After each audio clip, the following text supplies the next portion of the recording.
20장 1절부터 마지막 말씀까지 하나님의 말씀을 우리 한 목소리로 말씀을 받겠습니다. 출애굽기 20장 1절로 마지막까지 말씀 같이 받습니다. 하나님이 이 모든 말씀으로 말씀하여 이르시되 나는 너를 애굽 땅 종 되었던 집에서 인도하여 낸 네 하나님 여호와니라. 너는 나 외에는 다른 신들을 내게 두지 말라. 너를 위하여 새긴 우상을 만들지 말고 또 위로 하늘에 있는 것이나 아래로 땅에 있는 것이나 땅 아래 물속에 있는 것에 어떤 형상도 만들지 말며 그것들에게 절하지 말며 그것들을 섬기지 말라. 나 내 하나님 여호와는 질투하는 하나님인즉 나를 미워하는 자의 죄를 갚되 아버지로부터 아들에게로 3, 4대까지 이르게 하거니와 나를 사랑하고 내 계명을 지키는 자에게는 1000대까지 은혜를 베푸느니라. 너는 내 하나님 여호와의 이름을 망령되게 부르지 말라. 여호와는 그의 이름을 망령되게 부르는 자를 죄 없다 하지 아니하리라. 안식일을 기억하여 거룩하게 지키라.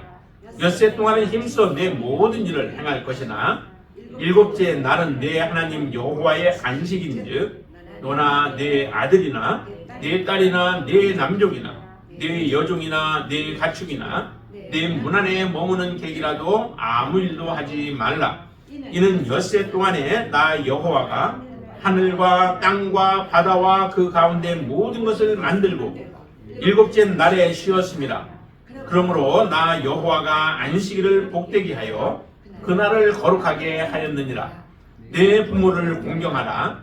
그리하면 내 하나님 여호와가 내게 준 땅에서 내 생명이 길리라. 살인하지 말라. 간음하지 말라. 도둑질하지 말라. 내 이웃에 대하여 거짓 증거하지 말라. 내 이웃의 집을 탐하지 말라. 내 이웃의 아내나 그의 남종이나 그의 여종이나 그의 소나 그의 낙이나 물은 내 이웃의 소유물을 탐내지 말라. 뭇 백성이 우레와 번개와 나팔 소리와 창의 연기를 본지라. 그들이 볼 때에 떨며 멀리 서서 모세에게 이르되 당신이 우리에게 말씀하소서. 우리가 들으리이다. 하나님이 우리에게 말씀하지 말게 하소서. 우리가 죽을까 하나이다. 모세가 백성에게 이르되 두려워하지 말라. 하나님이 임하심은 너희를 시험하고 너희로 경외하여 범죄하지 않게 하려 함이니라. 백성은 멀리서 있고 모세는 하나님이 계신 흑암으로 가까이 가니라. 여호와께서 모세에게 이르시되 너는 이스라엘 자손에게 이같이 이르라. 내가 하늘로부터 너희에게 말하는 것을 너희 스스로 보았으니 너희는 나를 비겨서 은으로나 금으로나 너희를 위하여 신상을 만들지 말고 내게 토단을 쌓고 그 위에 내 양과 소로 내 번제와 화목제를 드리라. 내가 내 이름을 기념하게 하는 모든 곳에서 내게 임하여 복을 주리라. 내가 내게 돌로 제단을 쌓거든 다듬은 돌로 쌓지 말라. 내가 정으로 그것을 쪼면 부정하게 함이니라. 너는 징계로 내 제단에 오르지 말라. 내 하체가 그 위에서 드러날까 함이니라. 아멘. 아멘. 여러분들의 삶의 주인은 누구이신가요? 예수 그리스도. 하나님. 네. 정말 그게 온전한 대답이죠. 그게 바른 대답이고 또 하나님이 기뻐하시는 우리의 대답일 줄로 믿습니다. 그러나 우리가 생각해 봐야 할 것은 정말 내가 예수 그리스도를 하나님을 나의 진정한 주인으로 우리가 삼고 살아가고 있는가라고 하는 것이죠. 우리의 입술의 고백을 하나님이 원하시는 게 아니에요. 입술의 고백은 우리의 진정한 마음의 고백을 그렇게 입술로 표현되어지면 그건 좋은 거죠. 그러나 마음과 또 우리의 입술의 말이 서로 다른 가운데서 우리의 말로만 하나님 앞에 만약에 하나님이 나의 주인이시다, 내가 하나님을 모시고 살아간다라고 고백한다면은 그것은 다 들통나게 되어 있죠. 하나님은 우리의 마음을 감찰하시는 분이시다라고 말씀하십니다. 저와 여러분들의 마음을 감찰하시고 다 동기와 또 그 모든 것까지도 아시는 분이 하나님이십니다. 하나님은 속임을 받지 아니하시죠. 우리가 속인다고 넘어갈 수 있는 분이 아니십니다. 하나님은 우리의 모든 것들을 다 알고 계시기 때문에 우리가 말하기 전에, 우리가 토설하기 전에도 우리의 모든 것을 아시는 분이 하나님이십니다. 그 하나님은 사실은 두려워하면서 우리가 살아가야 되죠. 그게 신앙이에요. 그 하나님, 우리의 모든 것을 아시는 하나님 앞에 우리가 두려워하며 믿음으로 살아가는 게 그게 진정한 신앙생활이에요. 그렇지 않고 우리가 형식적으로만 교회 왔다 갔다 하는 것은 그건 믿음이 아니죠. 여러분들 안에 정말 처음 시작하는, 이제 2024년을 시작하는 오늘 첫 주일에 특별히 이 10계명을 우리가 보게 되어진 것도 참 은혜라고 생각이 되어집니다. 10계명은 뭐예요? 1계명부터 사실은 4계명, 3계명까지 보면은 그 하나님에 대한 계명들이잖아요. 그렇죠? 하나님에 대해서 말씀을 하시고, 그 다음에 안식일에 대해서 이제 4계명 말씀하시고, 5계명의 부모에 대한 계명들을 말씀을 하시는데, 바로 이 하나님에 대한 그 우리 안에서의 기준이 바르게 서 있지 못하면 우리의 모든 신앙생활들은 허송세월에 불과할 것입니다. 그렇기 때문에 하나님이 정말 여러분들의 진정한 주인으로서 올 한 해 하나님 앞에 맡기고, 하나님이 말씀하시고, 하나님이 인도하시고, 하나님이 우리를 이끄시는 대로 여러분들이 순종하며 따라갈 수 있는 귀한 축복된 삶이 되시기를 바랍니다.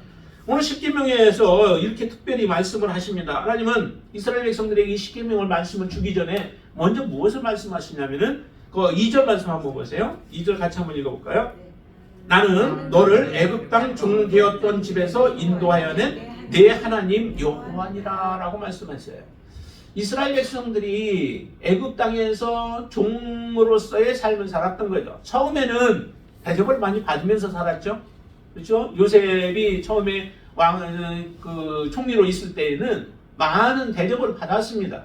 그러나 요셉을 모르는 왕들이 들어서면서부터 점점 이스라엘 백성들의 그 위치는 점점 떨어지게 되어지고, 그로 인하여서 나중에는 종으로까지 지금 전락이 되어진 거죠. 완전히 부려먹는 거예요. 마음껏 부려먹고 이스라엘 백성들을 자기들이 원하는 대로 그렇게 조종하면서 살았던 삶이 바로 이스라엘 백성들에게는 진정한 종의 삶이었던 거죠. 종의 삶을 살았던 이스라엘 백성들을 그들이 하나님 앞에 부르짖자 하나님은 이스라엘 백성들을 이끌어내신 겁니다. 이끌어내어서 바로 그 진정한 자유를 하나님이 이스라엘 백성들에게 허락해 주셨죠. 그 자유를 기억하라는 거예요. 너희들이 이전에 어떤 상황 속에 있었는가? 너희들이 어떤 대접을 받고 살았었는가? 너희들이 애굽에서 자꾸 뒤돌아보면서 애굽을 그리워하지만은, 그러나 그곳은 그리워할 만한 자리가 아닌 것이죠. 이스라엘 백성들에게 너희는 애굽 땅 종되었던 집, 그곳에서 살았던 너희들을 이끌어내신 분이, 구원해내신 분이, 너희들에게 참된 자유를 주신 분이 바로 진정한 하나님이시다라고 하는 겁니다. 여러분들은 그렇게 인정하시나요? 여러분들을 정말 죄 가운데서 우리를 이끌어내신 분이 하나님이심을 믿으시나요? 죄로 인하여서 우리는 영원한 하나님의 형벌 가운데 놓였던 자들이 하나님으로부터 죄에 대해서 자유함을 우리가 선포함을 받고 이제 죄와 상관없는 삶을 살아갈 수 있는 능력 있는 그리스도인으로 우리를 세워주신 것을 여러분들이 믿으시나요? 정말로 죄로부터 죄 때문에 심판받아야 하고 영원한 멸망을 받아야 될 존재가 나였다라고 하는 것들을 여러분들 먼저 인정을 하시나요? 그런 존재가 하나님으로 말미암아 우리가 모든 죄를 용서함을 받고 이제 하나님과 함께 살 소망을 가진 자들로 바꿔주신 것, 그게 바로 우리의, 저와 여러분들이라는 거예요. 여러분들의 존재가 이렇게 바뀌었습니다. 신분이 완전히 바뀌어진, 그렇게 바꿔주신 분이 하나님이세요. 하나님이 여러분들에게 그래서 요구하시는 거죠. 나 외에 다른 신들을 섬기게 두지 말라는 거예요. 하나님이 진정 나를 구원하신 분이시고, 하나님이 나에게 영원한 안식을 주신 분이시고, 하나님이 나에게 영원한 하나님의 나라를 주시는 분이 하나님이시다라고 하는 분명한 확신이 여러분들 안에 있다면은 우리는 하나님 외에 다른 것에 관심 가질 이유가 없습니다. 관심을 갖지 않습니다. 그러나 그 하나님이 내게 그렇게 큰 존재가 아니고 또 나에게 의미 있는 존재가 아니라고 생각한다면 여러분들의 신앙은 우리가 세상으로 흘러갈 수 있고 세상의 유혹에 빠질 수 있고 죄에 다시 우리는 물들여질 수밖에 없는 존재들이 되어질 것입니다. 그러나 여러분들의 믿음은 정말로 나 외에 다른 신을 두지 말라라고 하는 이 말씀, 당연한 말씀이죠. 하나님이 우리를 구원해 주셨기에 진정한 우리의 주인은 예수 그리스도이시고 하나님이십니다. 그것도 축복이죠. 우리가 하나님을 섬길 수 있다는 것 자체가 축복인 거예요. 하나님의 놀라운 은혜예요. 그런 하나님이 나 외에 다른 신들을 내게 두지 말라라고 첫 계명에서 말씀하십니다. 나 하나님 외에 다른 신 둔 거 없습니다. 나는 하나님만 섬깁니다. 지금 믿음으로 지금도 살아가고 있고 나는 하나님만 섬깁니다 라고 생각하면서도 우리의 마음속에 하나님보다 더 사랑하는 것, 하나님의 말씀보다 더 귀하게 여기는 것들이 혹시 우리의 마음속에 있다면 그것은 내가 하나님을 내 가장 우선순위로 두지 못하고 있는 거예요. 그분이 나의 주인 아니에요. 다른 것이 주인이에요. 우리 창세기 1장에서 보면은 인류가 죄 가운데 빠지게 된 그 근본 원인을 말씀하고 계시죠? 거기에 보면은 어떻게 해요? 아담과 하와가 어떻게 해요? 하나님의 말씀을 받았음에도 불구하고 하나님의 말씀을 무엇보다도 하위로 놔요? 사람의 말보다도 하위를 놓는 거예요. 하나님은 분명히 말씀하기를 이 동산 중앙에 있는 선악을 알게 하는 나무의 실과는 따먹지 말라라고 하나님은 분명하게 말씀하셨습니다. 그 말씀을 아담과 하와는 그것을 등한히 여겼죠. 그 말씀을 정말로 하나님의 말씀으로 받아들이지 못한 거예요. 그리고 나서 사단이 와서 이야기할 때에 보함직도 하고 먹음직도 하고 능히 지혜롭게 할 만큼 그렇게 탐스럽게 보임으로 인하여서 결과적으로 따먹음으로 모든 인류에게 죄악이 들어오게 되어진 거죠. 바로 이처럼 하나님의 말씀이 내 안에서 제1 우선순위에 있지 못한다면 하나님의 명령이 우리의 생명을 좌지우지하시는 능력의 말씀으로 우리가 받아들이지 못하고 그냥 형식적인 신앙생활을 하게 되어진다면 우리는 반드시 무너지게 되어 있습니다. 하나님을 두려워하는 사람은 무너지지 않습니다. 하나님의 말씀을 귀하게 여기는 분들은 무너지지 않습니다. 여러분들의 삶이 정말로 하나님을 가장 우선순위에 두고 그분만을 섬길 수 있게 되길 바랍니다. 이 계명도 마찬가지죠. 너를 위하여서 새긴 우상을 만들지 말래요. 4절에 그러죠. 그리고 5절에 보면은 그 우상에게 절하지 말며 그것들을 섬기지 말라라고 하는 것이 두 번째 계명에 해당돼요. 하나님만을 우리가 섬긴다면은 굳이 우상을 만들 이유가 무엇이 있겠어요? 우상은 사람의 손에 의하여 만들어진 것들이죠. 아니면 하나님이 이미 만들어 놓은 피조물들이에요. 피조물들을 하나님처럼 섬기는 것이 그게 우상이죠. 그 우상들은 우리를 유익하게 하지도 못하는 자들이에요. 우리의 손에 의하여 만들어진 것들은 더더욱 그렇죠. 여러분들의 손에 만들어진 것이 여러분들을 좌지우지하고 여러분들에게 복을 줄 수 있겠어요? 절대 못하죠. 그런데도 어리석은 사람들은 그렇게 빠져 들어가요. 자기가 만들어 놓고 만드는 것에 절하며 그것에 스스로 종이 되어져 그것에 다스림을 받는 어리석은 삶을 살아가게 되어진다는 거죠. 여러분들이 어떻게 살아가고 있는지를 보세요. 정말 나는 무엇에 이끌려 살아가고 있는가? 나는 무엇에 따라서 살아가고 결정하고 순종하고 있는가? 라고 하는 것을 여러분들이 보신다면 내 안에 우상이 있는지 없는지를 여러분들이 알 수 있게 되어질 거예요. 꼭 형상으로 있는 것만이 우상이 아니에요. 형상이 없어도 아니면은 우리의 사람들이 때로는 우리의 우상이 되어질 수 있고 돈이 되어질 수도 있고 직장이 되어질 수도 있고 모든 것들이 다 그 하나님의 자리에 올라와 앉아 있을 수 있다라고 하는 것이죠. 그러나 여러분들은 깨어있는 믿음을 통하여서 바로 이런 우리의 안에서 우상의 역할을 할 만한 모든 것들을 다 내어 쫓을 수 있게 되길 바랍니다. 다 내어 버릴 수 있게 되길 바랍니다. 그 모든 것들에 절하지 말고 섬기지 말고 오직 하나님께만 참된 종으로서 여러분들이 섬길 수 있게 되길 바랍니다. 하나님 안에 있는 여러분들은 참으로 참된 자유를 누리는 자들인 줄로 믿습니다.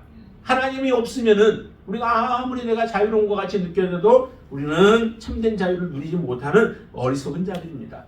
그리고 또 하나님께서는 이렇게 말씀하시죠. 7절을 보실까요? 너는 내 하나님 여호와의 이름을 망령되게 부르지 말라. 여호와는 그의 이름을 망령되게 부르는 자를 죄 없다 하지 아니하리라 라고 말씀합니다.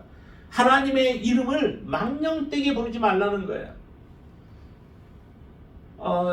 그 서기관들, 하나님의 말씀을 등사했던 서기관들은 참으로 하나님의 이름에 대해서 그들이 쓰는 것조차도 부르는 건 더욱더 못하고 쓰는 것조차도 얼마나 그 귀하게 여겼는지 한 번 하나님의 이름을 쓰고 나면은 붓을 갈아버렸다라고 할 정도로 하나님에 대해서 그렇게 두려워하며 그 이름을 경외하는 믿음을 가졌었습니다. 그런 서기관들도 나중에 보면은 그들이 잘못된 생각들과 가치관들로 인하여서 하나님 앞에 죄를 범하게 되어지는데, 오늘날 우리가 부르는 하나님의 이름은 너무도 경시 여기며 부르는 경우들이 많다라고 하는 거죠. 우리가 기도하는 거룩한 기도의 시간에 때로는 그래요. 하나님의 이름을 부르는데 하나님의 이름이 곧 정말 우리의 마음 다하여 또 우리의 진실된 마음으로 하나님의 이름을 부르기보다는 미사 여구의 하나의 도구로서 하나님의 이름을 그렇게 부를 때가 많아요. 그럴 때도 있다는 거죠. 정말 기도 가운데서도 하나님 앞에 하는데도 우리의 기도가 그렇게 되어지는 경우들이 많다는 거죠. 더군다나 당시에 이스라엘 백성들의 삶 속에서는 맹세라고 하는 것들을 많이 했었습니다. 맹세를 했는데 그 맹세는 곧 누구 앞에서 하는 것이냐면 하나님 앞에서 행하는 것이죠.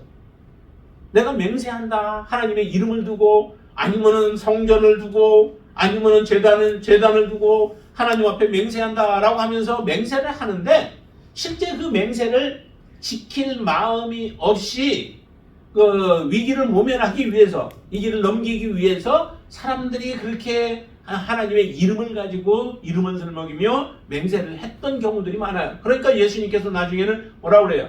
너희들은 도무지 맹세하지 말라라고 말씀을 하시죠. 왜냐하면 맹세는 곧 하나님의 이름으로, 하나님의 이름이 걸려 있는 것들이에요. 하늘로 한다면 그 하늘도 하나님이 창조하셨고 그 하늘 위에 하나님이 계시다라고 말씀하세요. 제단의 이름으로 한다면 제단도 뭐예요? 거룩한 이름으로 하나님의 이름이 있는 곳이 바로 그 제단 아니겠습니까? 그런데 사람들은 그 하나님을 생각하지 않아요.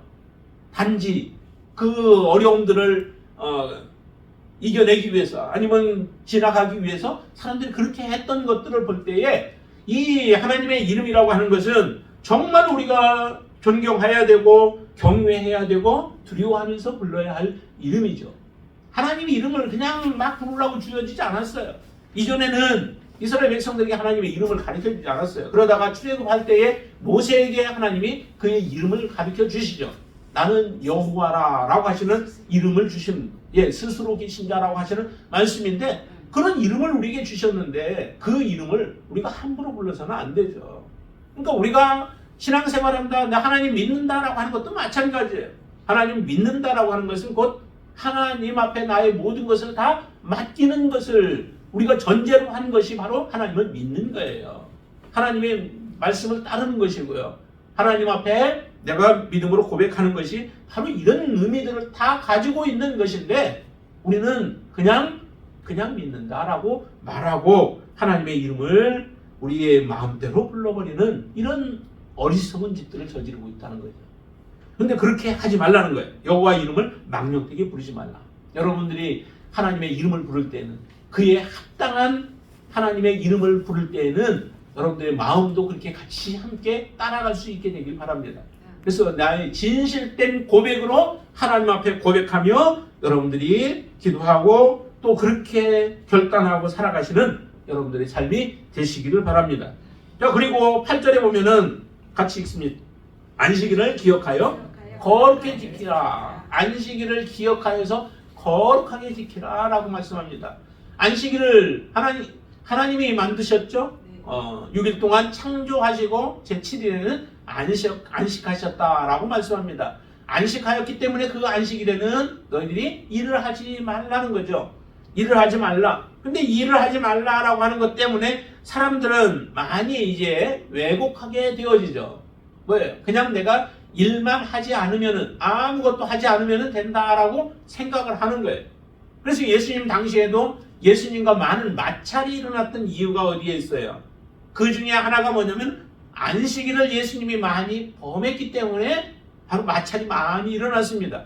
안식일에 밀을 까불어 까불러서 먹고, 그리고 안식일 병자들을 고치고 이런 일들을 하니까 자기들 나름대로는 유대인들은 하나님의 말씀을 잘 지키겠다고 생각해서 안식일에 해야 할 일들과 안식일에 하지 못할 일들, 이것을 하면은 이건 일이다라고 하는 것들을 규정해 놓았었던 거죠.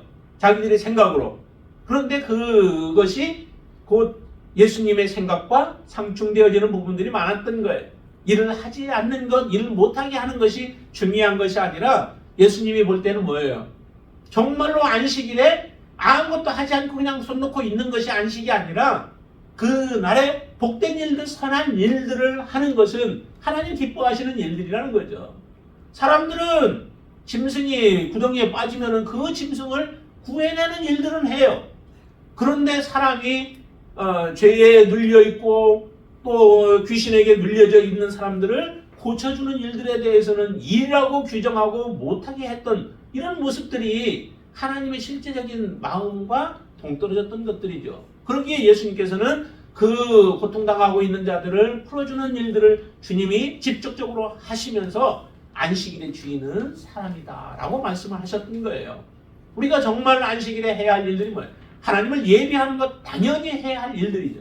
그건 당연히 우리가 기쁨으로 즐거움으로 해야 할 일들이에요. 억지로 우리가 할 일이 아니죠. 처음에 저도 신앙생활 할 때는 억지로 좀 그렇게 신앙생활을 했던 거죠. 그러니까 다른 사람들이 밖으로 나가는 것을 보면은 놀러 가는 걸 보면 부러운 마음이 들었던 거죠. 처음에는 난 좀 놀러 가고 싶은데 놀러 가지 못하고 예배 드려야 되니까 그게 좀 서운했던 거예요. 그러나 그것은 참 어리석었던 모습이죠. 조금 지나고 나니까 그게 축복인 거예요. 하나님 앞에 주일날 예배 드릴 수 있는 것이 축복이고 예배의 시간이 우리에게 주어져 있는 것이 축복인 거예요. 그렇게 여러분들도 느낄 수 있게 되길 바랍니다. 그래서 하나님 앞에 거룩한 삶을 살아가고 거룩한 예배로 하나님 앞에 드려지는 삶, 그 삶이 바로 진정으로 안식을 우리가 지키는 삶이 되어진 거죠. 그리고 이 안식은 이스라엘 백성, 하나님이 모든 것을 다 하시고 신 것뿐만 아니라 이스라엘 신약에 와서는 주일날로 이제 바뀌어진 거죠. 그러나 이것이 다가 아니에요. 이 안식은, 진정한 안식은 언제예요? 이제 하나님이 우리에게 이 세상의 모든 죄악을 다 멸하시고 하나님이 우리에게 계획하신 대로 하나님의 나라를 주실 그때가 진정한 안식으로 우리가 들어가는 그 날이 되어지죠. 그 날을 우리가 사모하는 거예요. 하나님은 그 나라를 만들기 위하여 지금도 일하고 계십니다. 하나님은 일하고 계시고 마지막 저와 여러분들을 그 천국으로 인도해서 하나님이 그 온전히 안식하는 그 날을 우리에게 영원토록 주실 때에 그 날은 참된 복된 날이 되어질 줄로 믿습니다. 그 날을 기억하며 지금 살아가는 거예요. 그리고 6일은 어떻게 해요? 6일은 열심히 일하는 거죠. 그렇다고 6일은 마음대로 살라고 하는 의미도 아닌 거죠. 바로 이 11조와 같은 거예요. 같은 의미들이죠. 11조도 하나님 앞에 11조를 드린다고 해서 11조 드리는 것만 꼭 하나님 것이라 아니라 사실은 우리가 가지고 있는 모든 것들이 다 하나님의 것이죠. 그죠? 저와 여러분들의 건강도, 우리의 재능도, 우리의 물질도 모든 것이 다 하나님의 것이에요. 근데 그 하나님이 주신 것을 우리가 누리는 거죠. 이 땅에 누리면서 주신 하나님 앞에 감사하며 어떻게 해서든 하나님 앞에 하나님의 뜻대로 그 모든 것들을 사용하라고 하나님이 우리에게 주신 거예요. 그래서 그 고백은 11조를 통하여 우리가 하나님 앞에 고백하며 드리듯이 이 안식일도 마찬가지라고 하는 거죠. 안식일 하루만이 주님의 날이 아니라 우리가 평상시 모든 날들이 하나님 앞에 드려져야 할 날들이고 우리가 그래서 6일 동안도 성실하게 믿음 안에서 생활해 가는 삶이죠. 세상에서 살아간다고 그게 더러운 삶이 아니에요. 그게 세상에서 많은 세상의 일들을 한다고 그게 우리에게 나쁜 것들이 아니라는 거죠. 그곳에서 섬길 수 있는 기회를 하나님 우리에게 주시는 거예요. 저와 여러분들에게 직장이 있다면 그 직장은 섬기라고 주신 자리인 줄로 믿습니다. 하나님을 그곳에서 드러내라고 우리에게 주신 자리에서 하나님을 바라보며 하나님 앞에서 정말 위에 사람들에게는 존경하고 섬기는 삶을 그렇게 할 때, 또 내가 위에 있을 때는 항상 하나님을 바라보면서 하나님의 대리자로서의 그 삶을 살아가는 삶이 하나님이 우리에게 원하시는 삶입니다. 그런 삶을 살아가라고 안식일을 기억하여서 거룩하게 지키라라고 하나님은 우리에게 말씀하십니다. 자, 그리고 나서 12절에 보세요. 12절 같이 읽습니다. 내 부모를 공경하라. 그리하면 내 하나님 여호와가 내게 준 땅에서 내 생명이 길리라. 참으로 살아가는 방법이 그렇게 어렵지 않아요. 하나님 우리에게 주신 10계명이 정말 여러분들 어려운 계명인가요? 정말 어려운 계명인가요? 어려운 계명이 아니라 하나님이 우리를 사랑하시고 그 사랑을 그대로 받아들이고 살아가는 사람들에게는 그렇게 어려운 계명이 아니에요. 하나님이 우리에게 주신 이것은 어떻게 보면 가장 기본적인 삶이라고도 볼 수 있는 거예요. 그러기에 부모님에게도 마찬가지죠. 부모를 공경하라는 거예요. 공경하면 이 땅에서 잘 되어질 것이라는 거죠. 내 하나님 여호와가 내게 준 땅에서 내 생명이 길리라. 그것뿐만 아니에요. 단지 여기에는 그렇게만 했지만은 그게 바로 하나님이 우리에게 원하시는 하나님의 자녀의 삶을 요구하시는 거죠. 이렇게 살아가는 것이 하나님 앞에 복된 것이고 하나님이 기뻐하시는 삶이라는 겁니다. 그게 곧 천국의 삶을 우리가 살아가는 거예요. 하나님이 그래서 부모를 공경하라라고 말씀하시고 그것이 생명과도 연결되어 있는 것이죠. 자, 그리고 13절 보세요. 살인하지 말라는 거예요. 살인하지 말라. 살인하지 말라 하면 굉장히 큰 것부터만 생각하죠. 육체적인 살인만 생각하죠. 그렇죠. 육체적인 살인도 큰 거죠. 주님은 말씀하셨죠. 옛 계명에 살인하지 말라라고 말씀했지만은 나는 너희에게 말한다라고 말씀하시면 뭐라 그래요? 우리의 마음으로 미워하는 것조차도 그게 곧 살인이라라고 말씀하세요. 그러니까 여기에서 얘기하는 10계명에서 얘기하는 그 계명들 그 깊이 들어가면은 신약과 같은 맥락이겠죠. 그냥 겉에 써여져 있는 것만 사람들이 보았기 때문에 사람을 죽이지 않는 것, 육체적인 생명만 해하지 않는 것, 그것이 죄가 아니다라고 생각을 했지만은 하나님이 이것을 주실 때에는 정말로 그 속에 마음까지도 얘기하는 거죠. 정말 누군가를 미워하고 있다면은 이미 나는 그 사람을 죽이고 있는 것이다라고 말씀하시는 겁니다. 여러분들은 혹시 누군가 생각하면은 미워 죽겠는 사람 있나요? 그거 다 떨쳐 버리셔야 돼요. 그거 가지고 우리가 하나님 앞에 못 가요. 하나님 앞에 가는데 우리 안에 누군가를 미워하는 그 마음이 가득하고 있다면은 어떻게 그게 우리가 하나님 앞에 거룩한 자요 하나님이 기뻐하시는 삶이 되어질 수 있겠어요? 안 되죠. 여러분들 안에 모든 것들이 하나님의 사랑으로 말미암아 죽을 우리들, 영원한 하나님의 심판을 받아야 할 우리들을 용서해 주신 예수 그리스도의 사랑을 생각하며 우리가 다 모든 것들을 여러분들 안에서 떨쳐버릴 수 있게 되길 바랍니다. 억지로가 아니라 여러분들 스스로 마음에서 우러나서 그들을 사랑하는 마음을 여러분들 가질 수 있게 되길 바랍니다. 이게 믿음으로 살아가는 겁니다.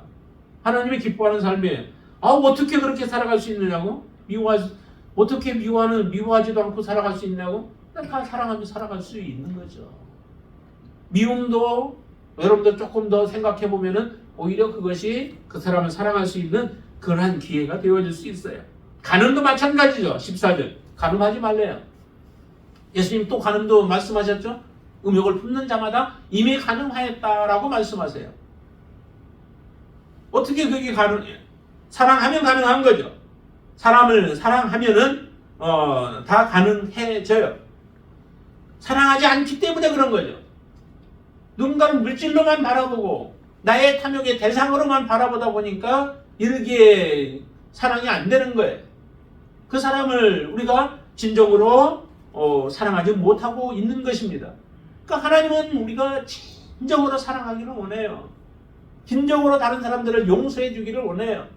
용서도 마찬가지잖아요. 용서하지 못하고 있는 것, 그것도 바로 그 사람을 우리가 죽이는 것과 마찬가지예요. 그래서 용서하라는 거예요. 용서하지 않으면은 하나님도 우리 용서 없대요. 여러분들 어떤 것 선택하시겠어요? 하나님이 여러분들을 용서하지 않는 것을 선택하시겠어요? 아니면 하나님이 나를 용서하도록 하기 위하여 내가 다른 사람을 용서하는 길을 선택하시겠어요? 하나님은 그렇게 말씀하신다니까요.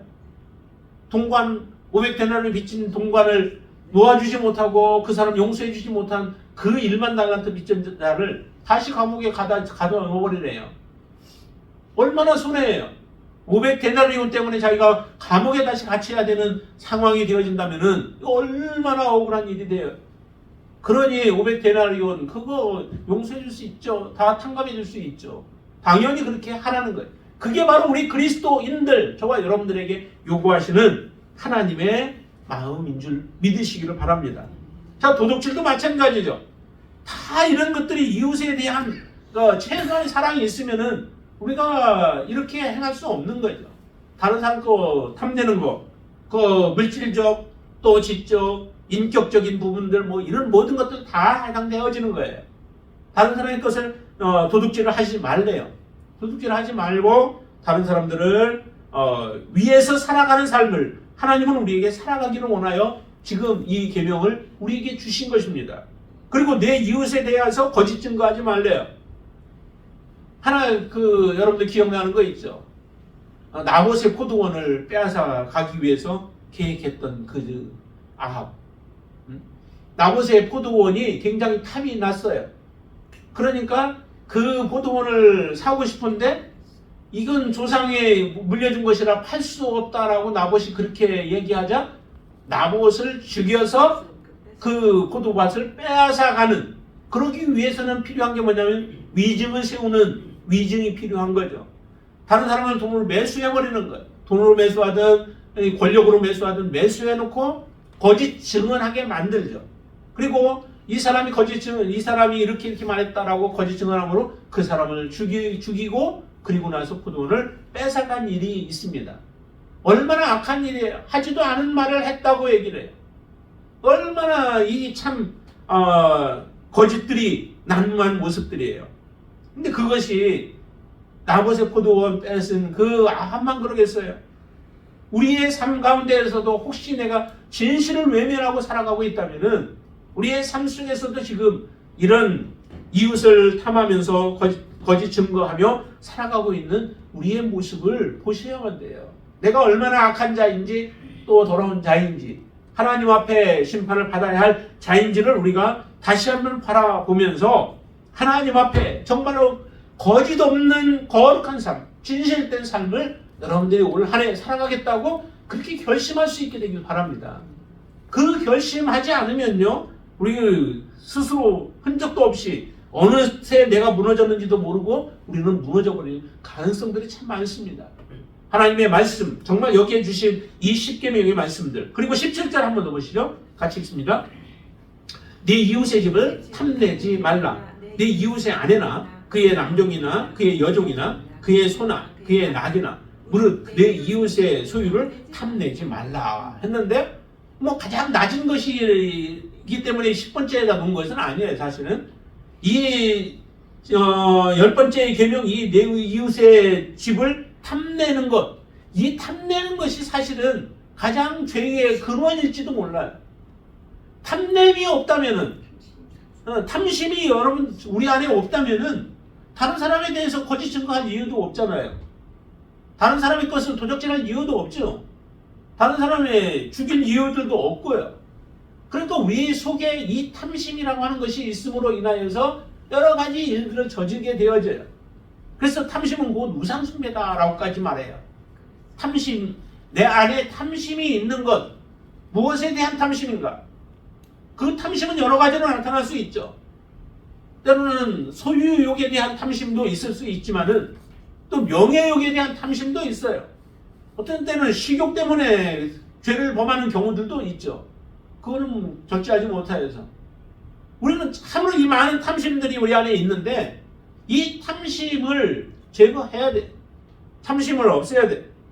이 탐심을 없애는 것은 오직 우리가 하나님 안에 믿음으로 우리가 살아가는 것밖에 없습니다. 하나님을 사랑하며 하나님의 말씀대로 우리가 말씀을 우리 안에 두고 그 말씀이 나를 지켜서 우리가 죄 가운데로 빠지지 못하도록 우리가 살아가는 삶, 그 삶을 살아갈 때에 진정으로 우리는 하나님 앞에서 하나님이 기뻐하시는 삶, 또 하나님의 마음을 시원하게 해드릴 수 있는 그 삶을 살아갈 수 있는 거죠. 다윗조차도 한번 그랬잖아요. 옆집 여자를 탐심이 있으니까 어떻게 돼요? 곧바로 죄를 범죄하게 되어지죠. 남편을 죽이게 되어지고 그 여자를 아내로 삼게 되어지는 이와 같은 일들이 일어나게 되어져요. 하나님 앞에 구했으면 하나님이 다른 사람도 줬을 것이다 라고 말씀하셔요. 근데 하나님 앞에 말씀도 하지 않으면서 자기 속에 가지고 있는 그 탐심으로 말미암아 결국 죄를 짓고 사람을 죽이게 되어지는 일들을 범하게 되어지죠. 그런 다윈만이 아니라 우리 안에도 이와 같은 것들이 있을 수 있다는 거예요. 그러나 하나님의 사랑이 여러분들 안에 풍성히 거하면 그 풍성한 사랑으로 말미암아 이웃을 사랑하게 되어지고 탐심에 대한 욕심들을 우리가 끊어버리며 오직 믿음으로 살아가는 자가 되어질 줄로 믿습니다. 이런 십계명의 말씀들을 우리에게 주시면서 이렇게 얘기하죠. 저기에 19절 말씀 한번 보실까요? 모세 같이 읽습니다. 모세에게 이르되 당신이 우리에게 말씀하소서 우리가 들으리이다. 하나님은 우리에게 말씀하시지 말게 하소서 우리가 죽을까 하나이다. 왜요? 너무 하나님이 두려운 거예요. 하나님이 너무 두려워요. 말씀하시는 모세는 직접 하나님께 나아가서 하나님의 말씀을 들으면서 했는데 이 앞에 보면은 하나님이 나타날 때 그 모습 여러 가지 보였잖아요. 천둥, 물에 번개들 치면서 하나님이 나타나시는 그 모습 보니까 하나님 앞에 서면 자기들은 죽을 것 같은 거예요. 그러니까 하나님이 우리에게 말씀하지 않게 해달라고 모세에게 지금 간구하죠. 우리가 하나님의 말씀을 들으면 우리는 죽게 되어질 것이다 라고 하는 두려움. 그만큼 이스라엘 백성들의 삶이 더러운 가운데 있기도 했어요. 하나님 앞에 늘 불평불만했던 삶이 이스라엘의 삶 아니에요? 지금 얼마 가지 않았어요. 시내산 앞에까지 왔는데 몇 달 왔는데도 그 동안에도 얼마나 죽을 일들을 많이 저질러요. 그러니 거룩하신 하나님 앞에 서면 얼마나 두렵겠어요.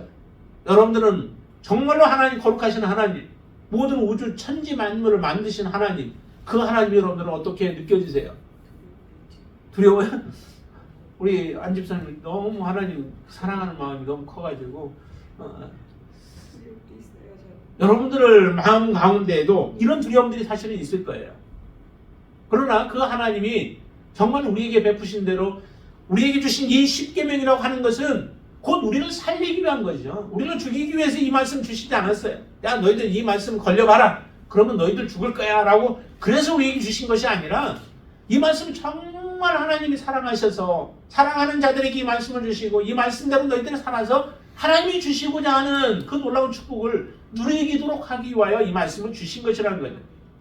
십계명이 우리에게 걸림돌로 우리에게 주신 게 아니라는 거예요. 걸려 넘어지게 주신 게 아니에요.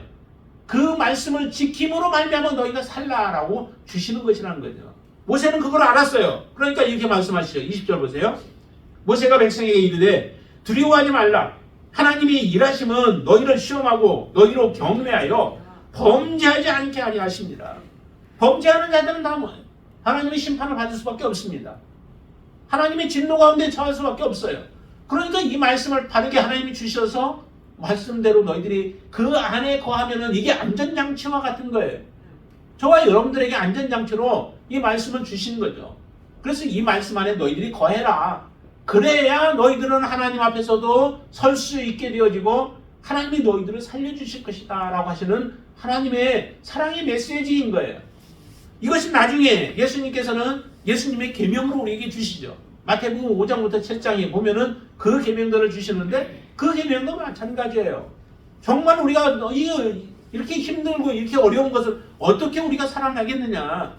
그냥 그러니까 예수님께서는 야 천국 시민이라면 너희들 이와 같은 삶을 살아야 돼 라고 우리를 권면하기 위해서 주셨다라고 생각하며 쉽게 생각하지만은 그 말씀들대로 우리가 순종하며 살아가는 삶을 살 때에 하나님의 나라를 우리에게 주시겠다라고 하는 약속이에요. 우리를 살리기 위한 것이란 거죠.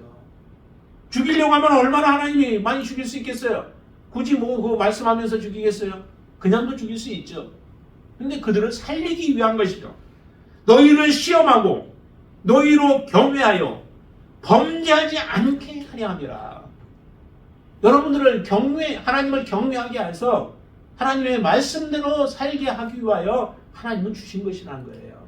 이것을 잃어버리면 우리는 하나님의 노예로서 우리가 살아가게 돼요. 하나님의 노예. 하나님을 두려워해서 두려움 때문에 우리가 그냥 마지못하여 하게 되어지는 일들이 생겨지게 되어져요. 여러분들 안에 하나님 앞에 예배하는 것이 여러분들은 정말 무거운 짐인가요? 하나님 앞에 우리가 나오는 것이 정말 힘든 일들인가요? 어려운 거를 막 하라고 여러분들한테 하는 건가요? 그렇게 되어지면 우리는 진정한 자유가 없어요. 하나님, 애굽에서 비록 종살이 하다가 풀려나긴 했으나 다시 하나님이라고 하는 하나님 앞에 종으로 살아갈 수밖에 없는 거예요. 어리석은 종으로 살아갈 수밖에 없는 거예요. 하나님 그렇게 원하지 않아요. 하나님을 진정으로 사랑하기를 원하시죠. 사랑해서 그 사랑 때문에 하나님을 섬기기를 원하세요. 여러분들이 그런 하나님의 자녀들이 되어지기를 바랍니다. 그게 바로 진정한 축복이에요. 그래서 범죄하지 않고 거룩하신 하나님 앞에 설 수 있는 길은 이 말씀대로 우리가 살아가는 것밖에 없습니다. 우리가 거룩하신 하나님, 전능하신 하나님 앞에 살 수 있는 길은 오직 하나님 말씀 존중하며 그 말씀 사랑하며 말씀대로 우리가 순종하며 살아가는 그 길밖에 없다라고 하는 거예요. 그리고 나서 이제 22절부터 뒤에 나오는 것은 다시 이제 앞에서 1절부터 거기 17절 말씀까지는 10계명에 해당된 것들이고 그 10계명에 대해서 좀 더 자세하게 내용들을 이제 풀어나간 부분들이 그 다음에 이제 그 1계명부터 3계명까지의 그 내용에 대한 것들을 말씀하고 있는 것이 이제 그 다음 우리가 주어진 말씀들이라는 거죠. 그래서 거기에서 그래서 이렇게 말씀하시잖아요. 23절 보면은 너희는 나를 비겨서 은으로나 금으로나 너희를 위하여 신상을 만들지 말라. 신상 만들지 말라는 거잖아요. 하나님 나 외에 다른 신을 내게 두지 말라라고 말씀하셨고 그 우상 하늘에 있는 것이나 땅에 있는 것이나 땅 아래에 있는 것이나 그 어떤 것도 그 피조물을 만들지 말라라고 우상을 만들지 말라라고 말씀하신 거예요. 그런 것처럼 비겨서 은으로나 그것들을 만들지 말라. 그리고 하나님 앞에 우리가 섬겨야 되는데 하나님을 섬길 때 제단을 쌓게 되어지죠. 근데 그 제단을 쌓을 때도 토단을 쌓아서 하나님 앞에 드리든지 아니면 돌로 하려면은 이미 하나님이 돌로 만들어 놓은 그냥 돌들을 가지고 제단을 쌓아서 그 위에 하나님 앞에 제사를 해라. 그게 바르게 하나님이 받으시는 제사가 되어지고 그렇게 하나님의 말씀대로 너희들이 행할 때에 내가 그곳에서 하나님의 이름이 있는 그곳에서 너희들을 축복하겠다라고 말씀하세요. 이 성전이라고 하는 것도 우리가 드려지는 이 예배하는 우리 예배 공동체도 하나님이 우리에게 주신 하나님의 이름을 주신 곳이죠. 이러한 곳에서 우리가 하나님 앞에 바르게 하나님을 섬겨갈 때에 하나님은 우리에게 축복을 허락해 주시겠다. 복을 허락해 주시겠다라고 약속하신 겁니다. 공동체를 떠나서는 우리가 홀로 바르게 설 수 있는 것 같아도 설 수 없습니다. 맹수들의 공격을 받는 주 대상이 뭐예요? 무리에서 이탈되어진 그런 동물들이에요. 대부분이 다 약한 동물이나 아니면 무리에서 이탈되어진 동물들이 맹수의 공격 대상이 첫 번째 공격 대상이 되어져요. 하나님께서 공동체를 허락해 주셨고 또 교회를 허락해 주신 것은 정말 하나님의 놀라운 축복이죠. 교회를 하나님이 허락하기 위하여서 만세 전부터 계획하시고 그 일들을 하신 것인데도 불구하고 사람들은 교회 공동체를 떠나서 스스로 혼자 해보려고 해요. 왜 어리석은 짓들을 해요?